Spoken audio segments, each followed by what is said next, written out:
ஒரு பழைய பள்ளி வளாகத்தில் ஒரு ஏழை மரத்தச்சன் உடைந்த தரையை சரி செய்து கொண்டிருந்தான். அவனோடு ஒரு சின்ன சிட்டுக்குருவியும் அமைதியாக இருந்தது. அப்போது அங்கே ஒரு விசித்திரமான வயதான மனிதன் வந்தான். மரத்தச்சனை பார்த்து ஏளனமாக சிரித்தான். ஆனால் மரத்தச்சன் அதை பொருட்படுத்தவில்லை. வேலை செய்து கொண்டிருக்கும்போது தரையின் கீழிருந்து ஒளிரும் ஒரு மரப்பெட்டி கிடைத்தது. அதை பார்த்து அவனது கண்கள் ஆச்சரியத்தில் விரிந்தன. அந்த பெட்டியில் வீட்டுக்கு கொண்டு சென்றான். திறந்து பார்த்தபோது அதற்குள் ஒரு சின்ன விதை முளைத்துக் கொண்டிருந்தது. அது சாதாரண விதையல்ல, நம்பிக்கையின் விதை.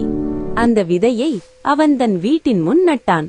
ஒவ்வொரு நாளும் அன்போடும் பொறுமையோடும் பராமரித்தான். சில நாட்களில் அந்த விதை ஒரு பெரிய மரமாக வளர்ந்தது. நிழல் கொடுத்தது, பலருக்கு ஓய்வை தந்தது. மரத்தச்சனின் வாழ்க்கையும் மாறத் தொடங்கியது. ஒரு நாள் அதே வயதான மனிதன் மீண்டும் வந்தான். இந்த முறை அவன் ஏளனம் செய்யவில்லை. மரத்தை பார்த்து மௌனமாக நின்றான்.